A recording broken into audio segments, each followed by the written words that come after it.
Welcome, everybody. Thanks so much for being here. My name is Dayal. This is Spirit Matters. I'm here with Kishore Chandra and Achyuta Gopi. How you guys doing this morning? Happy to be here. I mean, we look like a band now, We guys. We do. look like a band. Three Shaved Heads. That's the name of our podcast. Three Shaved Heads. We were discussing and looking at where we left off yesterday because the last couple of days we felt like we've left off in good places and wanted to carry the thread. And we have these beautiful notes that Kimberly keeps every week, every day. And so if you're on our Rise platform, we should post these notes regularly, but there's a document that's there in the Spirit Matters like group thread where you can find these notes and go over the main points and the description and the titles. And so it's really, she keeps really, really great notes of the things that we can take away and some of the verses that get referenced, etc.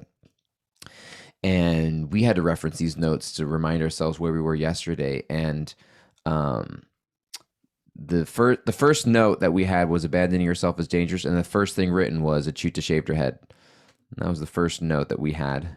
And then after that, we started talking about surrendering and where is divinity leading me in our lives, and what we started asking that question of like how do we give ourselves or where do we get permission to live our swadharma and deal with the struggle we sometimes feel when I don't have permission to live out my nature in this life. And Achyuta was giving a lot of really great insights into how we can actually learn to, we talked about listening to our inner knowing and correlating that a little bit with listening to like our body, and being we referenced in Arjuna's the very beginning of the Bhagavad Gita, where Arjuna's going through this very physical experience of his skin burning and his mind reeling and his hair standing on end and weeping, etc., and listening to those signals to pause, like something's not right. And then later on in the 14th chapter of the Gita, Krishna mentioning that when we're situated in the mode of sattva, the mode of goodness, that this higher mode of nature, that like all the gates of the body become illuminated. And it's like, it's referencing to the body that you can feel, you kind of have a sense of knowing like your body is communicating to you, and creating that time and space to listen and to be in touch with ourselves. And then we ended with Kishore asking a really great question. It's like, that sounds really great and nice. However, for some of us, for a lot of us, we have experienced trauma. There was this one author who wrote a book. I never got around to reading it, but the title of the book was The Trauma of Everyday Life. And that we sometimes think of trauma as like, specific people with very severe experiences, although that is there. But there's also just like a lot of traumas a lot of people go through. And everyday life can be traumatic. It's just like being a spiritual being in a material body is a traumatic experience. I think you said like birth is traumatic. It is actually. Um, but still, specifically, some people have such traumatic experiences that the idea of feeling my body is not safe, and it's terrifying. And so, what does it mean for us to meditate or practice self awareness when, as a coping mechanism, as a survival mechanism, we've had to teach ourselves to disassociate from our bodies, to not be present? Because when we stop for more than 10 seconds, it's terrifying, it's overwhelming, it feels unsafe. And so that's kind of where we left off of. Theoretically, it sounds nice, but at the same time, if we're not equipped to do it at our own pace in the right way, it could have a what do you want to say, a whiplash effect, where we end up somewhere that doesn't feel right. So that's where we left off. And does that sound right? Yeah, no, that's totally right.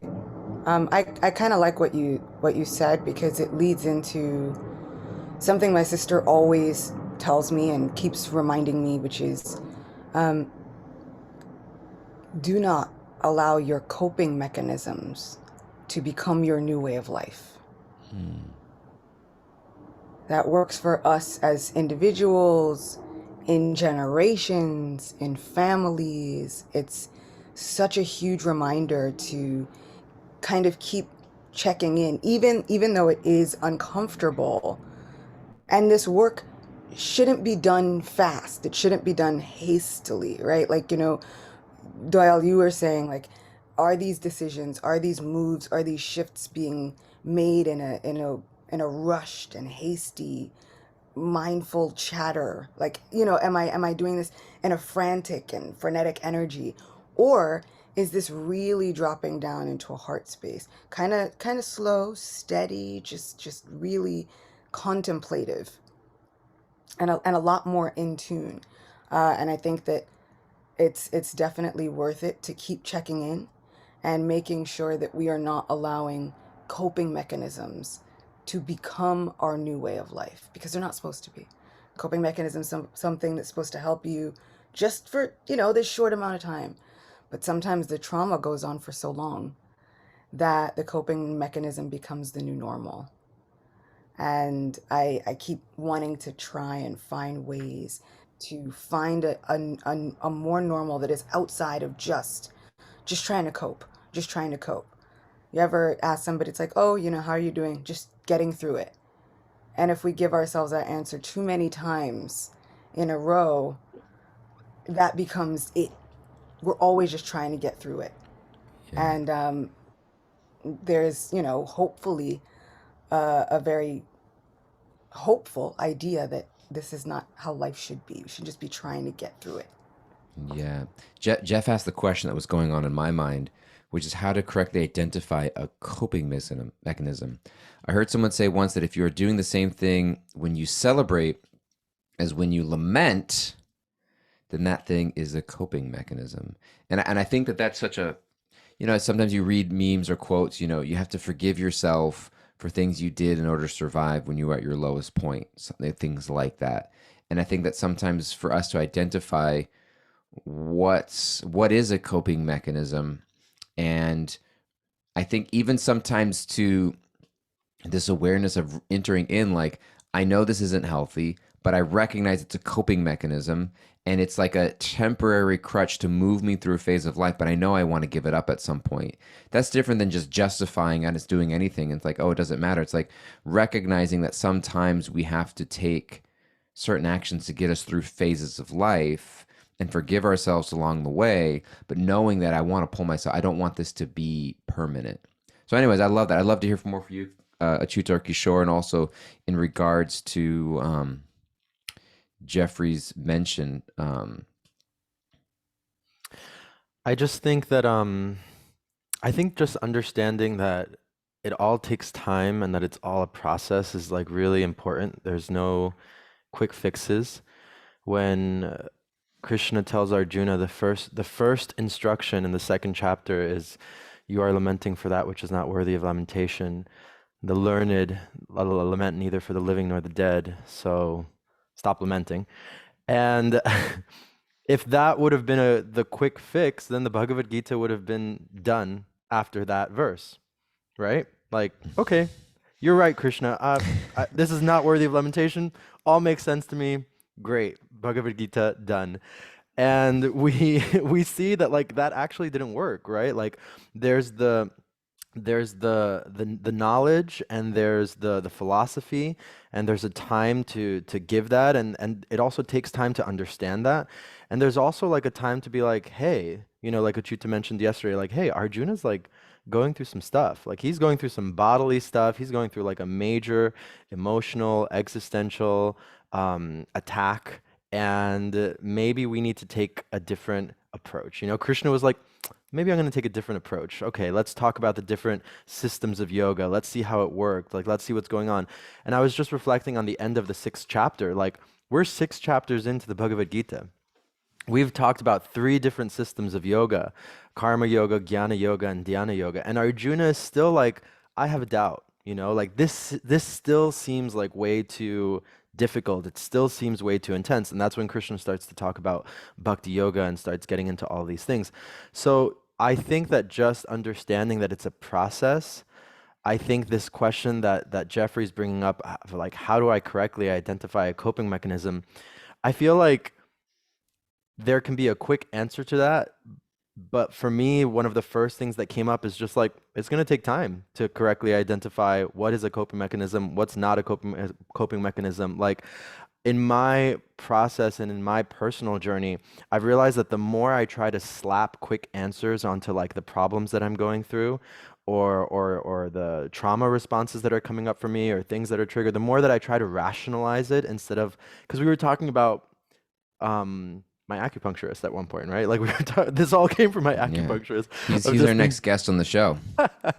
of him telling me to just like sit there and be with your feelings and feel what's going on and this kind of stuff.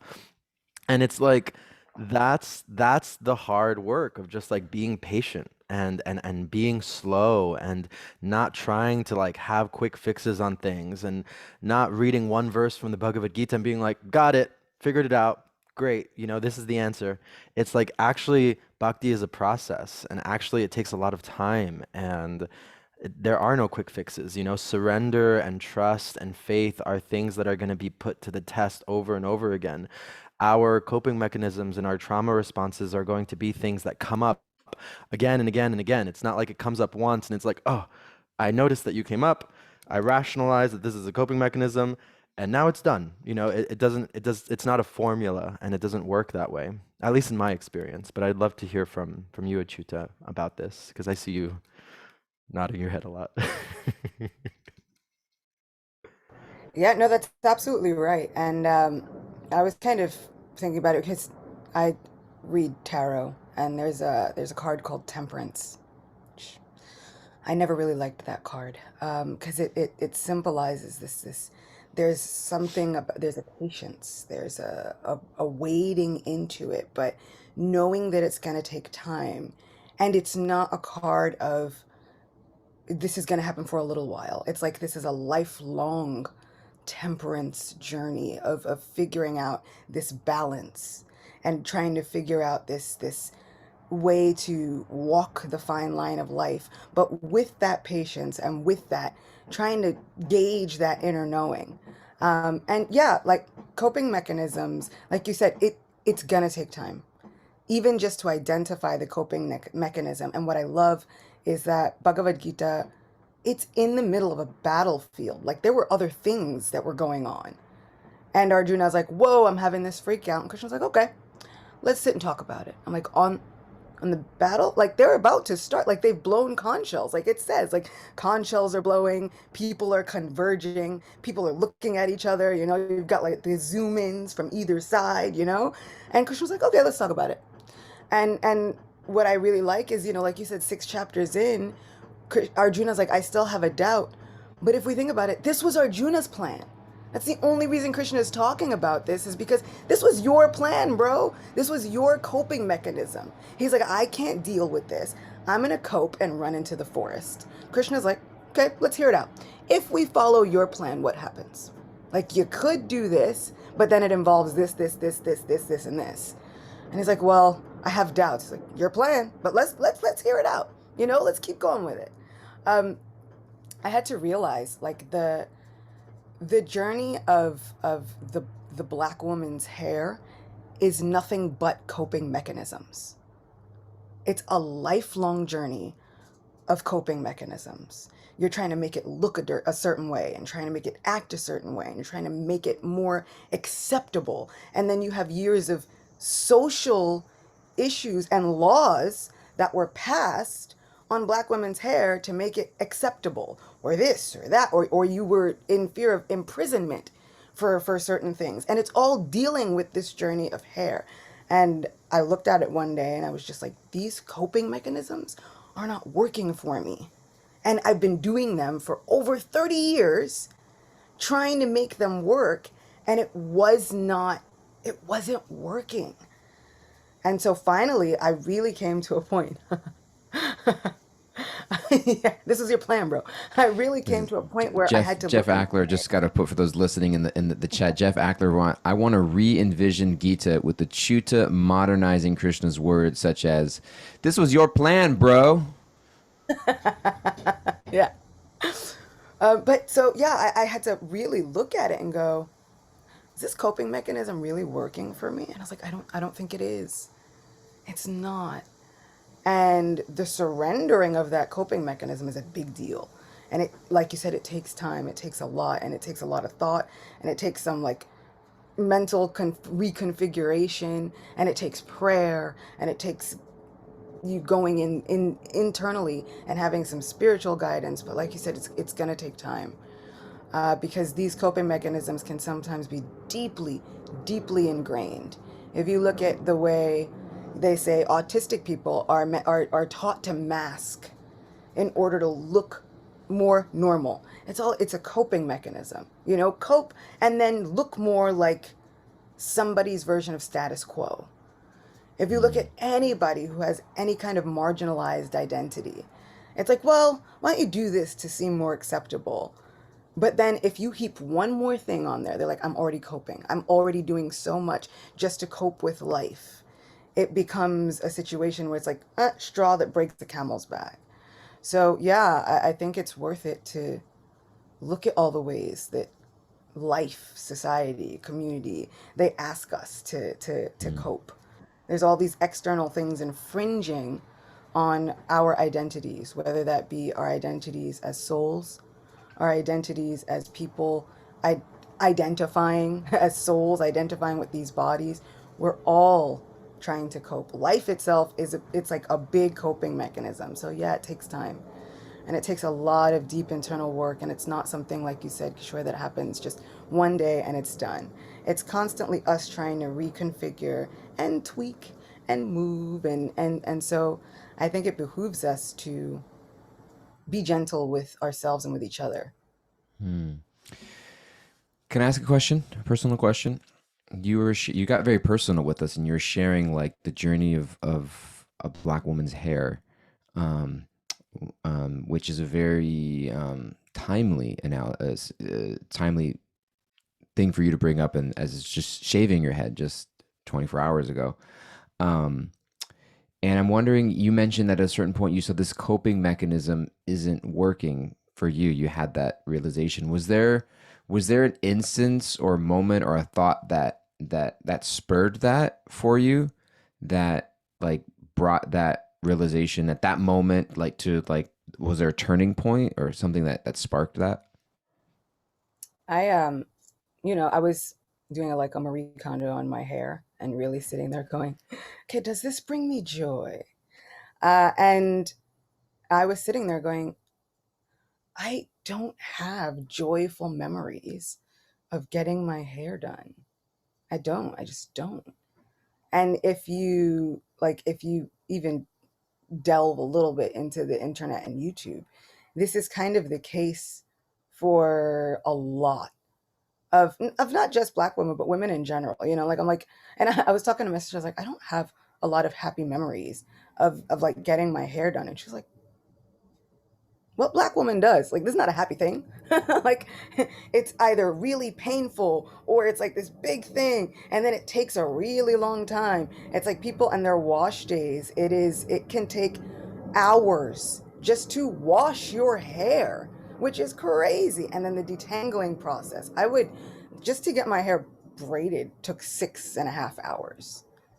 And I kept thinking, like, I was like, if I actually took that time that I was saying, like I would clear my schedule for 2 days in order to figure out this hair thing. I was like, if I were to do that and say, I want to go on a big internal japa journey for 2 days, 6 hours a day.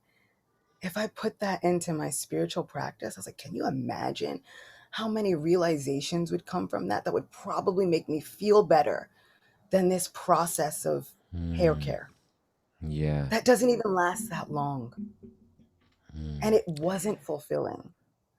And so I yeah. think that, you know, Jeffrey's asking, like, are these coping mechanisms adharmic? Are we inappropriate? Like, what are we doing? And I Mm, think that Arjuna asking these real hard questions, like, you're saying we got to follow our paths, but what does that look like? What does that feel like? How does that work? And the Pandavas follow their path and they engage in a war.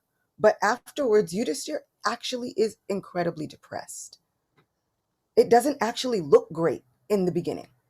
mm, And Krishna has an idea. He's like, well, no, I want you all to become rulers of the world. You all are my devotees. You're my crew. And I want my crew to be the rulers. But for the beginning part, it doesn't look happy. It doesn't look like they got what they wanted. They're like, okay, we got a kingdom, but now Yudhishthir is dealing with the trauma of having 600 million deaths on his shoulders. And so now he's thinking, he's like, well, I can't cope. He's saying, I find no means to cope with this. I can't deal with this.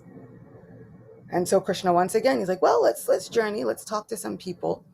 And it's this constant, how do we, like, the results of our actions, when those come in, is that okay?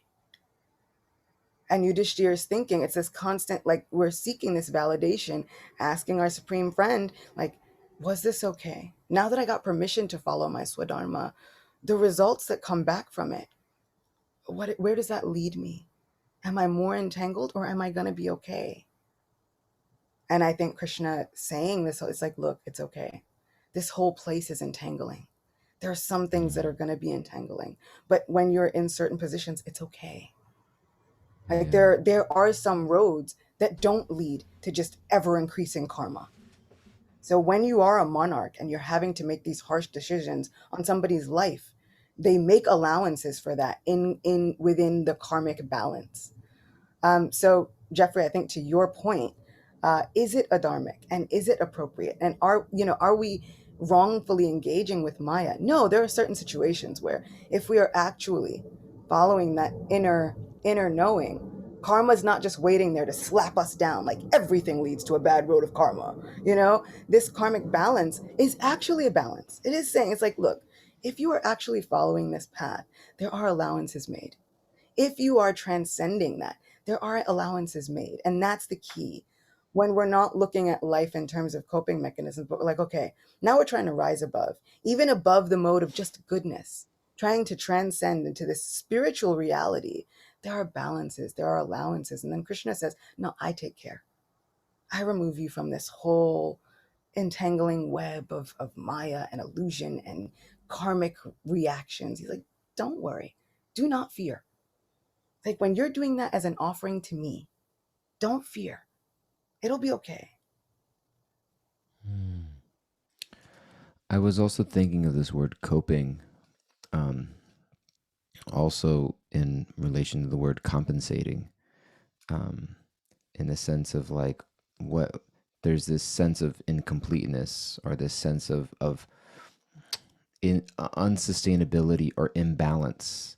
Like, coping is like the way things are right now. There's a tip of the scale. There's an imbalance, and therefore I need to compensate on one side in order just to kind of keep afloat or create some balance or sustainability. And so I think that, like, when we look at coping mechanisms, is like, what am I compensating for? Like, the amount of pressure and stress in my life is greater than it needs to be. The amount of insecurity I feel is greater than I can handle. The amount of fear or rejection that I'm feeling, or loneliness that I'm feeling, or pain that I'm feeling is imbalanced, and therefore I need to compensate with that. So I think if we look at coping mechanisms, like, what am I trying to compensate for? Like, how is this scale being tipped? And it becomes less about the coping mechanism of like, I need to get rid of this coping mechanism, more of like, I need to find a healthy way of balancing this scale. And like, what is bringing insecurity into my life? What is bringing pain into my life? What is bringing fear and doubt, etc., whether it's in a relationship or in society or in my work or in my personal hobbies? And like, I think as you were talking about in your journey with your hair, is like getting it really boiling down to this place of self-acceptance, this place of alignment, and this place of confidence and reassurance that only comes really from a spiritual place, that spiritual sense of reassurance and alignment, and which is so interesting that Krishna throughout the Bhagavad Gita is saying again and again and again and again, that one who sees me everywhere and sees me in all things. Then Krishna says, Jeff was mentioning Masucha, I will protect you, do not fear. Like, I'm with you. I'm in the hearts of all living entity. Like, again and again and again, Krishna is reinforcing this idea of like, I'm right there with you. I'm side by side. And that remembrance or realization, like, and so in one sense, like, dealing with our coping mechanisms becomes an inherently spiritual activity, because it's That's the ultimate scale balancer of how we compensate accordingly. Because when we're trying to compensate for things materially, it's always a losing game. Compensating for things materially is always a losing game because you're just adding more. What was it? Einstein is accredited to saying that like no consciousness which created a problem can solve the very same problem. You need a different set of consciousness. And so we're trying to use the same problems that tip the scale in order to balance it out, but we actually need to step back and approach it from a very different way. And so that's also just my own reflection of observing coping mechanisms and less about the thing itself and more about, what is feeling out of balance in my life. Kishore, I want to hear some closing words from you, and I want to hear some takeaways from Kimberly, and that's all the time we got. Yeah, closing words for me are more questions. Because I'm thinking about this idea. It's such a beautiful notion that you brought up, DG, about like, okay, what am I compensating for in life that is not making me feel balanced or happy or etc. And if we look at our philosophy, the only thing that's going to make us feel balanced and happy is Krishna and our relation and nurturing our relationship with Krishna. However, the gap that it takes to get there is quite far, as we know, right? Like actually turning to Krishna and turning towards the light is quite far because what the question that I have is like, we were born into these bodies for a reason, right? Like we were born into this karma for a reason. And I think there needs to be an acceptance of like my suffering is in some ways not unique and also in many ways unique, right? Like okay, Achuta's born into a black woman's body and all these issues with hair and etc. It's like, okay, that's something Achuta's got to go through. Like I was born into this like racially ambiguous Latino gay man body. Great. I'm going to have to go through certain challenges that like Achuta's not going to have to go through. And my question is, what is my mood in the face of reversals and oppression? Because when we were speaking, I was thinking about, we're talking about the Pandavas and like they went through so much. Like they had a kingdom taken away from them. Achyuta brought up maybe 2 episodes ago about Draupadi and all of, like being humiliated and almost like what's it called? Like completely humiliated. And we all know this story of like the sari being pulled and like she was about to be like, derobed in front of this like whole court of men. It was crazy. Or I'm thinking about Haridas Thakur, who was beaten in 22 marketplaces. It's like there are these saints in our tradition who in the midst of such reversals that those reversals were very on a material level, right? Like Haridas Thakur was being beaten because of his faith to Lord Chaitanya, but because he was born in a Muslim Islamic body, right? Then the ruling class at that time was just like, why are you doing this? And so I think there needs to be an acceptance of like, I'm born in this body. Society is going to see me a certain way, no matter what I do. No matter how much I'm like, I'm a bhakti yogi, I'm Krishna conscious, I'm like whatever, like don't mess with me. It's like, nah. Like they're gonna see you a certain way.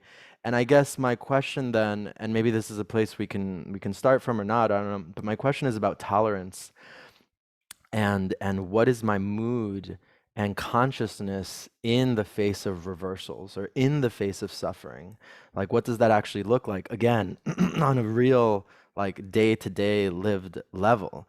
And I can try to tip those scales as much as I want to be happy, but I guess what I'm saying is like, what am I valuing more, material happiness or my relationship with Krishna? Because my relationship with Krishna can be really strong, but on a material level, I could just be like getting offended left and right, and it is what it is. And I think that that's again a very personal journey. Like, how much can I handle, And yeah, I'm gonna leave it at that. How much can I handle? Kimberly, what do you got for us? We can have compassion for ourselves for utilizing coping mechanisms. They are adaptations we use to survive through stressful times. We can get to a point where our coping mechanisms doesn't become our way of life, but have a gentle understanding for ourselves that it all takes time to identify what's not working, fix it, and find that balance. I'm just gonna say one more thing. Say it. How much can I handle, and how much am I ready to accept? Ma Suchaha, Krishna, I'm just gonna give all my worries to you, Krishna. Like, how much am I willing to surrender? Okay, I'm done. Thank you.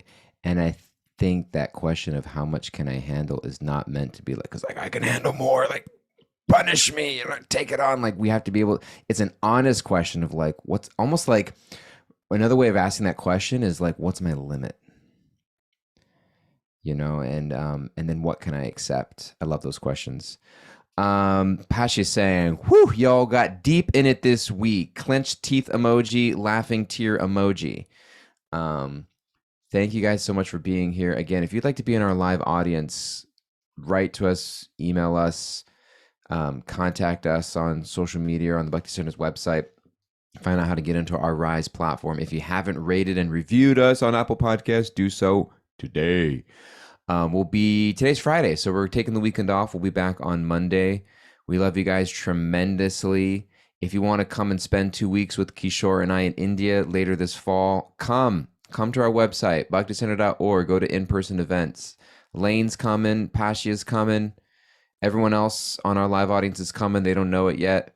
But we want to be with you. Achuta's coming. Of course she's coming. Thank you guys all so much. Richie, first time for joining us. Awesome. Thanks for being here. Love you guys. Take care. And we will see you next week. Bye-bye.